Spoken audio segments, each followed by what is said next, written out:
Ok, entonces ya vimos esta misma parte del punto 3, un subpunto que es los peces del mar, y continuamos. Otra vez voy a leer el versículo de Génesis 1:28, donde dice: y los bendijo Dios y les dijo: fructificad y multiplicaos, llenad la tierra y sojuzgadla, y señorad en los peces del mar, lo que ya vimos, en las aves de los cielos y en todas las bestias que se mueven sobre la tierra. Entonces estoy pasando estos puntos separados para abundar un poquito más, porque yo creo que son temas muy muy largos y todavía están tocados de una forma muy general. Hay puntos más específicos que me gustaría ver más adelante. Por ejemplo, este punto que sigue: las aves de los cielos siempre van a representar ángeles y demonios.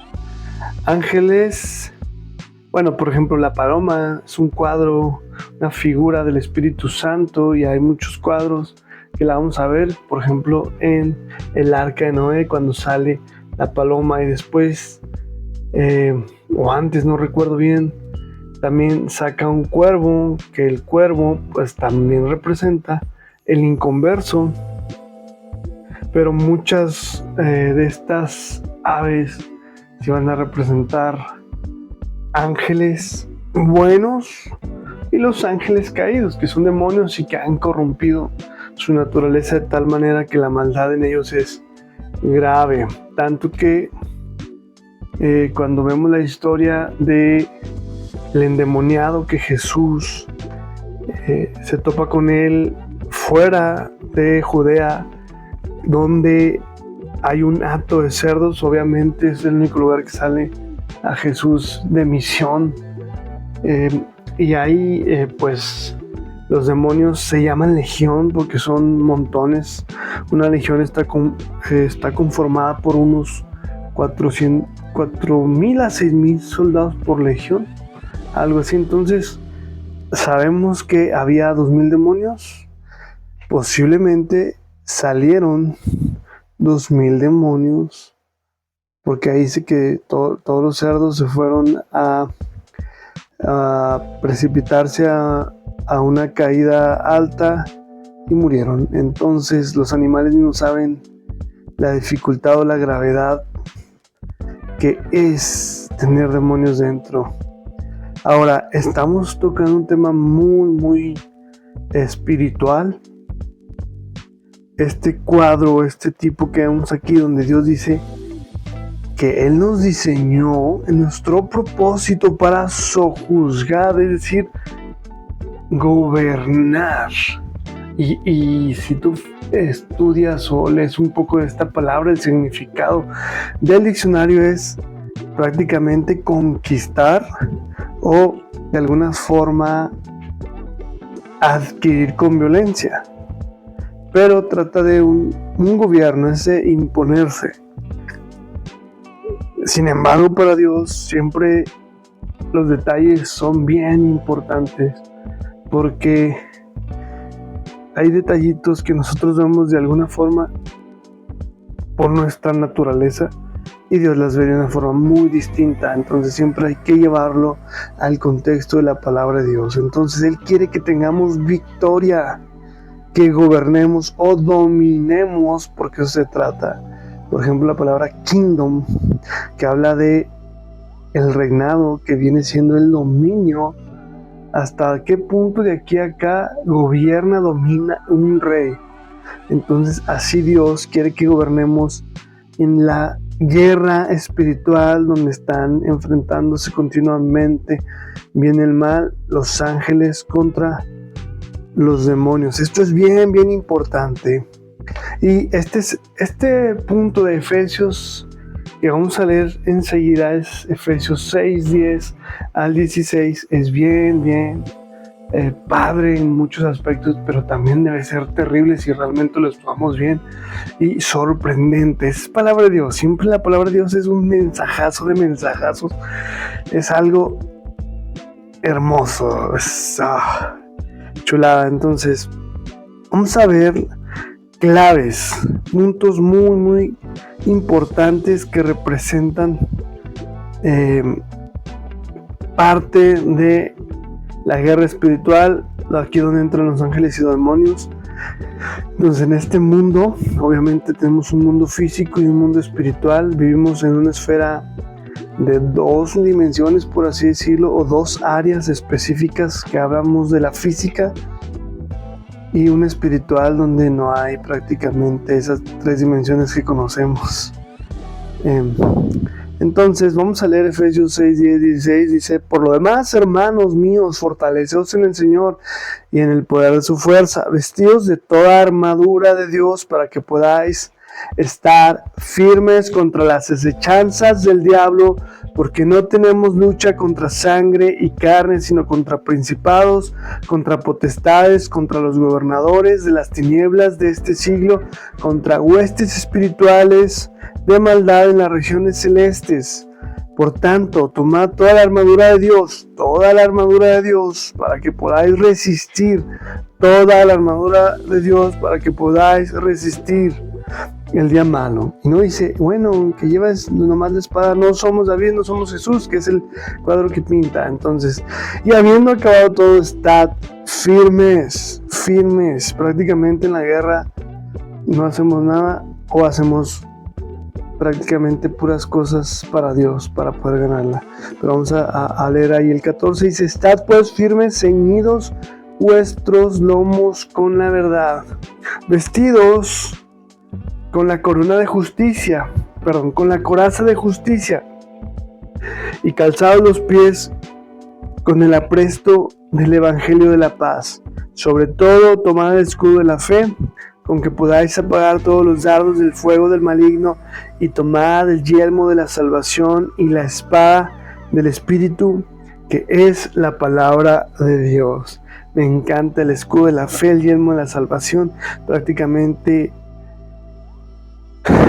vamos a ver pautas importantes en estos principios que tenemos que tener completamente firmes en nosotros mismos para poder estar firmes después de la acechanza del diablo, y no decir, sí, yo estoy muy firme en la guerra espiritual, y llega el diablo con sus dardos de fuego malignos, simplemente una estrategia muy destructiva para cualquier persona. Llega, te ataca y pueden decir, ups, todo acabado. Y es algo que se veía como Jesús en la cruz, que viene la salvación. El diablo lo ha hecho que lo encarcelen. No, estamos perdidos. ¿Qué está pasando? Lo van a crucificar. No, ya lo sentenciaron, ya lo latigaron, ya está moribundo, destrozado en la cruz. Y todos, incluyendo los satánicos, pensaban que hasta ahí llegaba la salvación de Dios. Entonces Jesús muere, y todos los discípulos en ese tiempo, y si yo estuviera ahí, hubiera pensado muy posible lo mismo, porque prácticamente hacia allá apuntaba todo, donde Jesús muere, y todos engañados, o estratégicamente Dios en sus secretos y en sus estrategias formidables va a resucitar al tercer día, y esta muerte santa y pura fue la que trajo la salvación de nuestros pecados y nos dio la imagen de Dios otra vez. Entonces, hay veces que así la guerra llega. Pues lo menciono porque es algo cual, y ahorita vamos a ver otro ejemplo. Este mensaje sí va a estar larguillo. Entonces, y lo voy a intentar hacer muy light, porque de eso les digo que este mensaje es libros y diferentes libros ya hay con este tema general, pero con muchas cosas diferentes, porque hay muchas cosas específicas que se tienen que analizar, pero voy a tocarlos más en general, lo más light que pueda.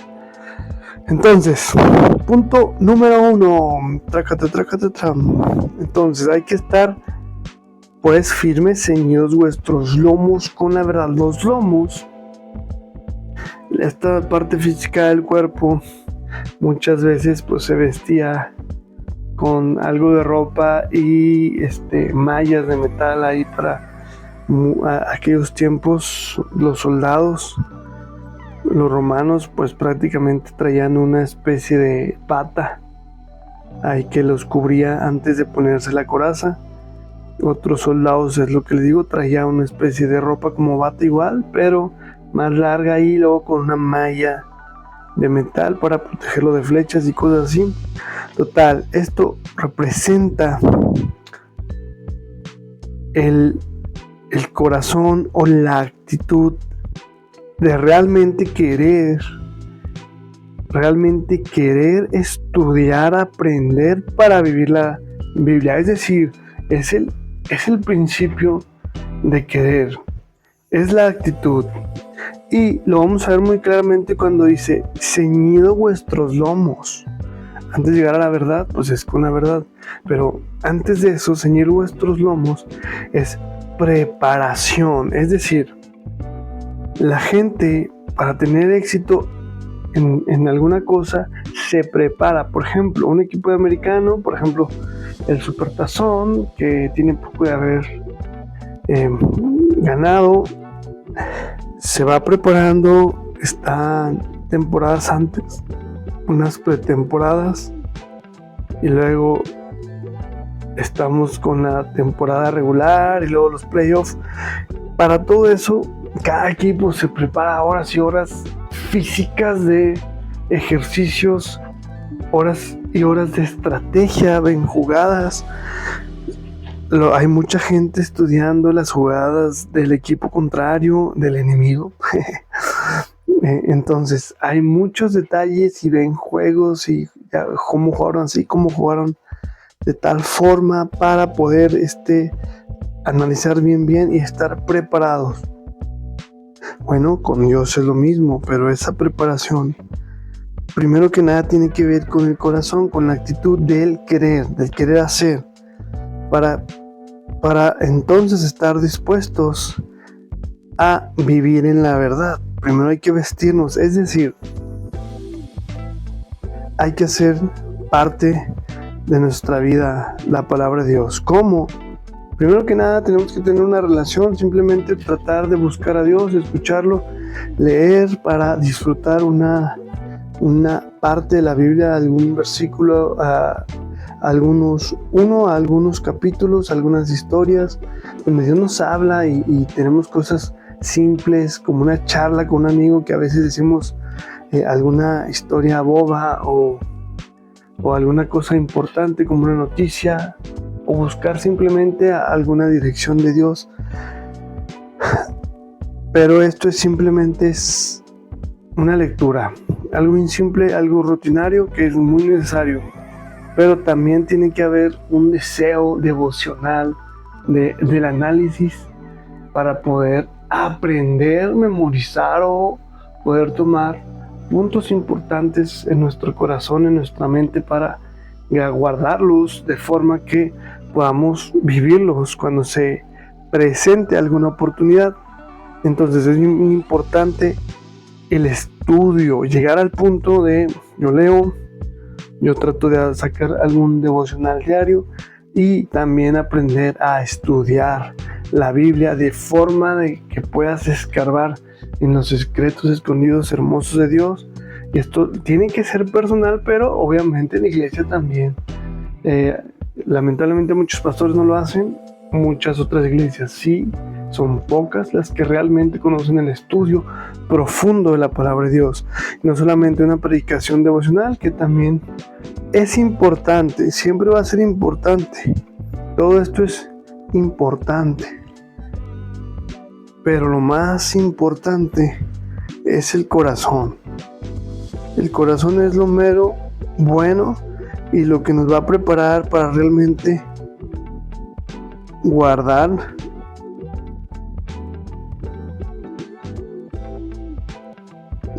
en nuestro corazón su palabra. Muy, muy importante. Ceñid vuestros lomos con la verdad. Lo que sigue,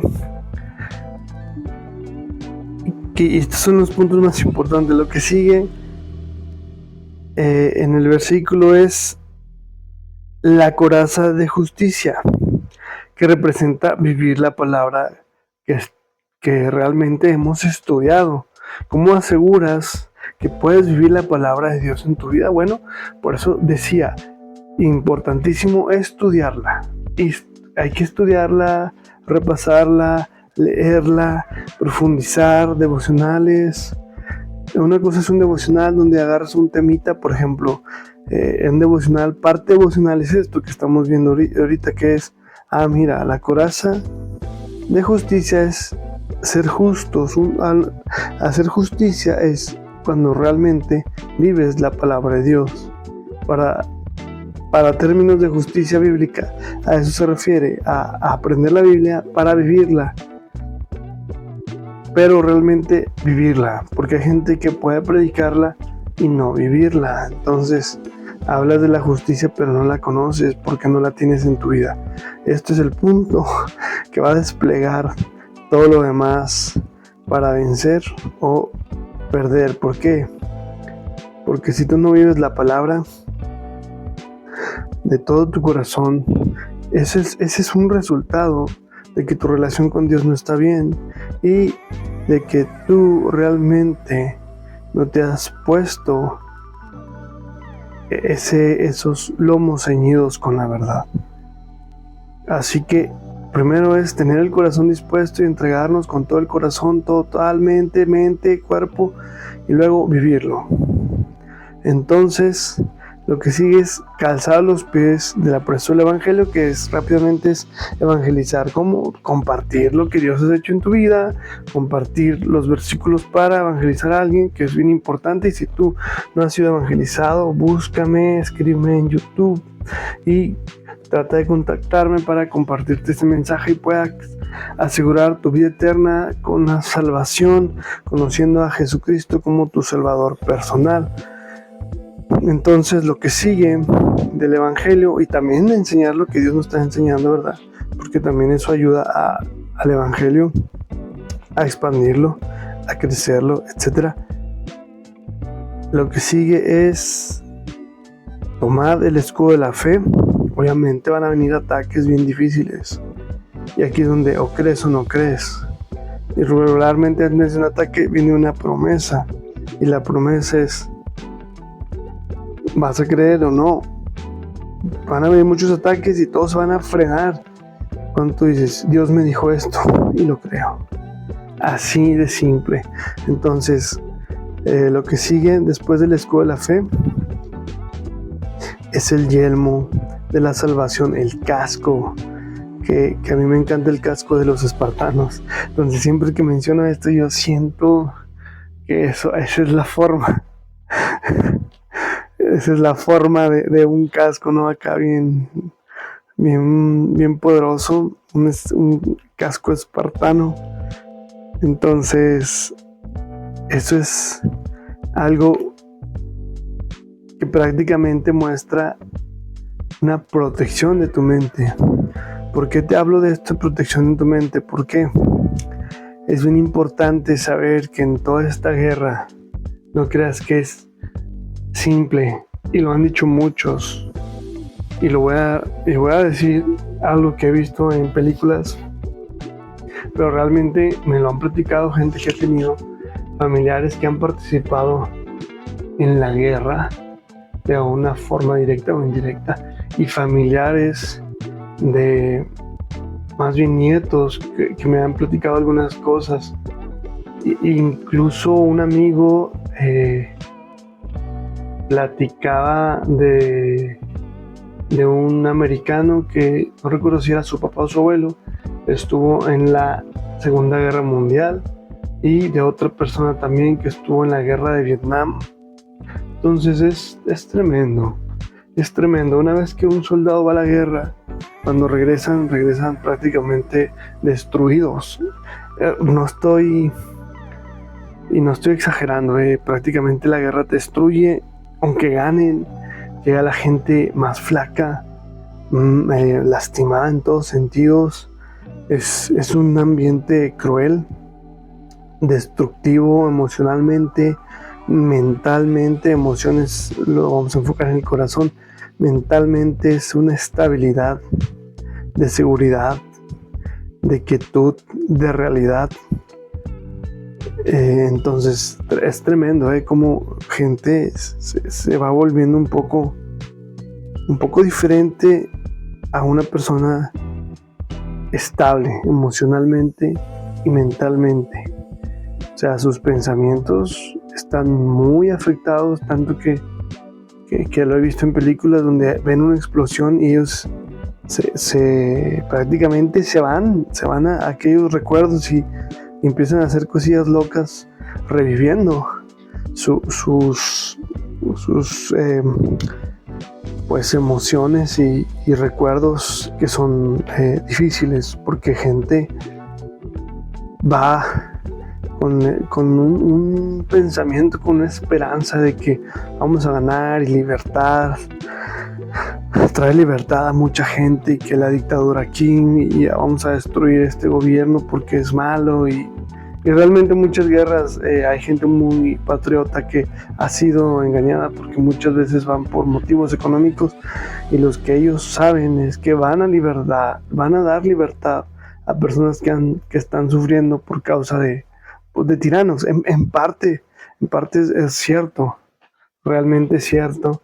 Sin embargo, muchas veces son malas acciones de parte de los líderes que van con intereses económicos, y eso es el principal motivo. La guerra es un excelente negocio, y en este negocio pues se paga un gran costo también, tanto de alimentos, tanto de armamentos, pero con las vidas, aún de los que sobreviven, sus vidas no quedan iguales. Es terrible. La guerra espiritual es peor. Es peor. Mucha gente pasa años tratando de sanar cuando fracasamos en la guerra, porque la guerra se gana con Dios. Y voy a mencionar un versículo, Esdras 7:10, dice: porque Esdras había preparado su corazón para inquirir la ley de Jehová y para cumplirla, para enseñarle en Israel sus estatutos y decretos. Prácticamente, en otras palabras, eso es lo que tenemos que hacer: preparar nuestro corazón para inquirir la ley, para cumplirla, o sea, es para estudiarla, para grabarla en nuestro corazón y en nuestra mente, para vivirla y para enseñarla. Eso es nuestro punto más fuerte en la guerra espiritual, o lo que engloba la guerra espiritual. Y se oye muy simple, pero hay cosas muy graves dentro de la guerra, donde el diablo conoce tus temores y sabe que para ti lo peor que te pudiera pasar es prueba A, y la manda, pero todavía con intereses, y es terrible, la verdad. Se oye muy simple, como dardos de fuego. No son cualquier cosa, realmente es vencer lo peor que te puede pasar en la vida. Y yo he vivido cosas, y en este punto puedo decir, hay que hablar mucho de esta guerra, pero lo que yo he vivido estoy en una etapa de una guerra que me ha expandido el corazón. Y si no estuviera Dios conmigo, en serio, todo lo peor ya me hubiera pasado. Claro que he pensado en tiempos muy, muy críticos, en tirar la toalla, y a través del suicidio. Sin embargo, son pensamientos que son parte de esta guerra que quiere poner el diablo, y a todos les ha pasado, por lo que he visto. Y hay puntos tan graves que nos quieren quitar la paz, que nos quieren quitar la visión, nos quieren quitar el escudo de la fe, nos quieren llegar hasta el punto de romper nuestro casco de la salvación, y en medio del dolor decirnos: no estás seguro, ahí está Dios contigo, ¿y por qué te está pasando todo esto? Y pasan en tu mente incluso cosas y me ha tocado, donde estoy tan desesperado por una salvación que no llega, Y llegan videos a mi vida de cosas muy satánicas, donde dices, ¿sabes qué? Busca el diablo y te va a conceder los deseos de tu corazón. Y ya va a parar esta guerra. Entonces, no, está terriblemente seductor querer tomar la salida fácil, y mucha gente ha tomado esta salida para guerra espiritual de menores proporciones. Como te lo digo, esto es peor que una guerra nuclear, es peor que lo que sufrieron esos ataques nucleares. Y sé que se oye como tú no sabes qué estás diciendo, eso fue terrible. He escuchado mucho, he investigado varias cosas, sé lo terrible que es, pero te lo aseguro que el daño que causa esta guerra espiritual es tan grave que los resultados son esos. Mucha gente muerta, pero no muerta de un balazo, de una explosión. Es terriblemente el diablo tratando de destruirte, no solo a ti, sino a todos los que están cerca de ti, causando temores, causando inseguridades, dolores y tanto daño en todas las áreas, para que no haya esperanza, para que no haya futuro, para que no haya nada. Y lo único que puedas hacer es contaminarte de dolor, de frustración, perder toda esperanza y querer hacer acciones graves. Y ya lo he comentado en otros estudios, ahí tengo muchos videos en YouTube, realmente busquen escucharlos todos. Regrésate desde el primerito, te lo recomiendo. Pero sí, tremendo, es algo que podemos ver, que el diablo trata de venir trabajando en la vida de las familias, de los niños desde pequeños. Y como dije, ya lo comenté en otros audios que subí a YouTube, donde escuchas la mayoría, estoy seguro que es más del 90% de las personas que se han convertido en los peores asesinos, que han dejado historias muy perturbadoras, son dañadas por papá y más por mamá, por daños que les estuvieron haciendo y nutriendo de dolor, ese es puro pecado en su máximo esplendor dañino, tóxico, que le hace a los niños, que los daña de por vida. Y si hay salvación, es Jesús. Cada una de estas cosas, y también esta es la clave para ganar la victoria. Voy a tratar de platicar un poco de la historia de Job, una de las más bonitas historias para mí de vencer la prueba, y esto es pura guerra espiritual. Y voy a leer algunos versículos. Job 1 del 1 al 3 dice: hubo en tierra de Uz un varón llamado Job, y era este hombre perfecto, recto, temeroso de Dios, apartado del mal. Perfecto, dice. Y le nacieron 7 hijos y 3 hijas. Su hacienda era 7,000 ovejas, 3,000 camellos, 500 yuntas de bueyes, 500 asnas y muchísimos criados. Y era aquel varón más grande que todos los orientales. Era prácticamente el número 1 en su entorno. Era un empresario de lo mejor en todo aspecto. Era perfecto, temeroso delante de Dios. Dios sabrá que es perfecto. Y en otros versículos dice que si él destruía la tierra por su justicia, Job, Daniel y otra persona, ya se me olvidó su nombre, no realmente pasarían la prueba de la justicia. Por su justicia, gracias a Dios, tenemos la justicia de Cristo en nosotros para salvarnos. Bueno, total, viene el diablo con se presenta con Dios. Y chequen lo que le dice Dios a Satanás. ¿De dónde vienes? Respondió Satanás. A Jehová, dijo, de rodear la tierra y andar por ella. O sea que andaba haciendo males a gente y no pudo con ellos. Y Jehová dijo a Satanás, ¿no has considerado a mi siervo Job, que no hay otro como él en la tierra, varón perfecto, recto, temeroso de Dios y apartado del mal? Respondió Satanás a Jehová.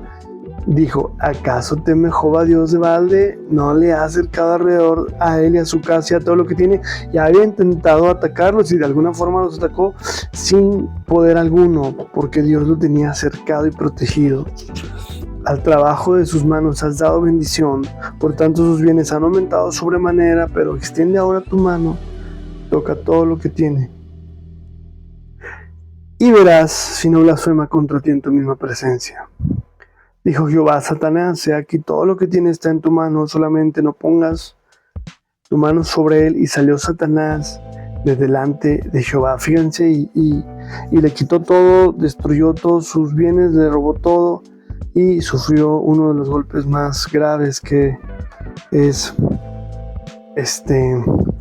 murieron sus hijos y sus hijas. O sea, prácticamente se desplomaron las casas donde estaban los jóvenes, y vino un viento fuerte, cayó todo, murieron, perdieron sus siervos, que eran prácticamente para ese tiempo sus trabajadores, todos sus animales, ovejas, todo fue prácticamente robado por el diablo. Se quedó sin nada más que con la esposa y sufriendo el más grave de los ataques. Por eso digo, la guerra espiritual es destructiva. Prácticamente lo destruyó el diablo. Pero chequen la actitud y el corazón de Job. Entonces Job se levantó y rasgó su manto y rasuró su cabeza y se postró en tierra y adoró y dijo, desnudo salí del vientre de mi madre y desnudo volveré allá.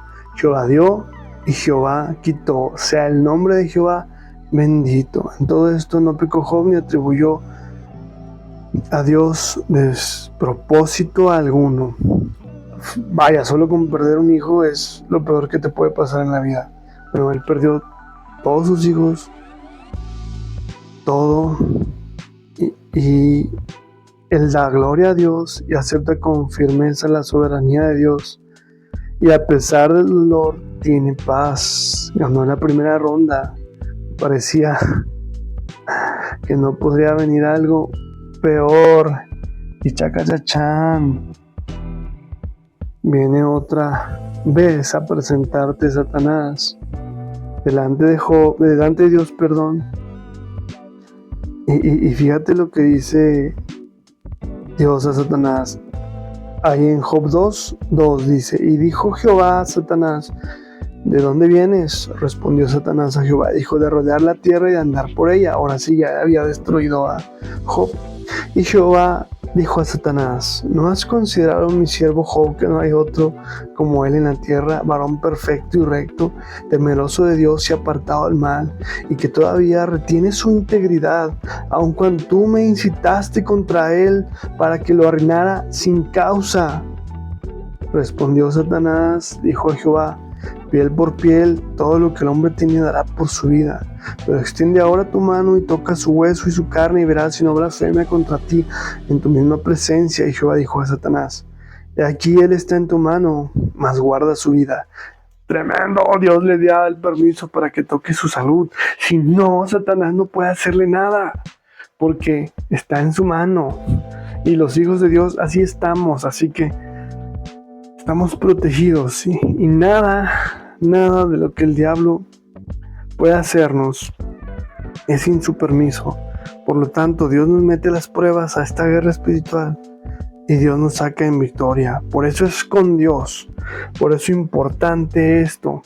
Entonces, sumado a eso, llegaron sus amigos a decirle que él tenía pecado oculto, que ya lo confesara y que ya se liberara de esta cruel castigo de Dios, que él pidiera perdón a Dios y que Dios lo iba a restaurar. por qué él estaba haciendo malo, y le dicen cosas y cosas y cosas, y Job, desesperado, obviamente muy desesperado, sufriendo porque le dio una sarna maligna.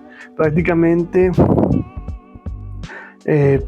se le da mucha comezón, le ardía todo el cuerpo y se estaba pudriendo toda su carne. Prácticamente día a día eran dolores, dormido, despierto, de día, de noche, pero un cruel y terrible momento, sumado al dolor más grande que tenía. Eso ya no es nada, realmente esto ya no es nada. Pero obviamente, imagínate ya ver que él tenía una sarna que estaba pudriéndose en vida. Él ya no tenía esperanza. Él ya no tenía, ya no tenía salida, no tenía solución, ya no tenía nada, todo se había acabado. Hijo, firme, dándole la gloria a Dios y firme en sus principios. Jamás dijo nada malo contra Dios, jamás blasfemó su nombre, y siempre retuvo su integridad hasta el último momento, que Dios llega y restaura todo y le trae recompensa, y otra vez le da 7 hijos y 3 hijas, las 3 hijas más hermosas de la tierra. Incluso su mujer le dice a Job: maldice a Dios y muérete, porque ella también estaba pasando un dolor terrible. Es grave, es gravísimo, pero a la vez es hermoso como Job seguía confiando a Dios aún en la muerte, porque él dice en otro versículo que aunque, así sus palabras, aunque él me matare, en él esperaré. Así está hablando de Dios. Por eso digo, la guerra se gana siempre en el corazón, siempre en una relación con Dios. Estos son los puntos más importantes, hablando del área de gobernar las aves. Hay que trabajar en nuestra vida a tal punto que podamos gobernar la guerra espiritual como Job. Y lo repito, no tenía esperanza, no tenía salvación. Es su piel ya está toda podrida. Sí, me imagino así como se rascaba y se le caían pedazos. Tenía gusanos en él. En ese tiempo no había nada. Si a alguien le pasa eso, le cortan el pedazo de carne o amputan algún miembro, porque es más o menos lo que hacen, por ejemplo, cuando se te gangrena algo diferente. Pero de esa misma gravedad estoy hablando. Él no tenía salvación, él no tenía nada, y Dios restaura su cuerpo, que le da, creo que 140 años, algo así, más después de que lo salva. Él ve a sus hijos hasta la 3ª generación, que es lo que vimos de fruto, es decir, 4 generaciones, es los hijos de Job, los nietos y los bisnietos. Bien hermosa la historia. Dios le da el doble de todo lo que le quitó, restaura su vida, restaura todo, la gente conoce todo, Dios habla de él, que es perfecto, a sus amigos, que les pone una regañada a Dios, también a Job. Pero wow, es la guerra espiritual, es algo tremendo, muy difícil e imposible de ganar sin Dios, y eso es lo que hemos estado hablando. Mi propósito también en mi vida es ganar la guerra espiritual, y esto solo se va a hacer con Dios.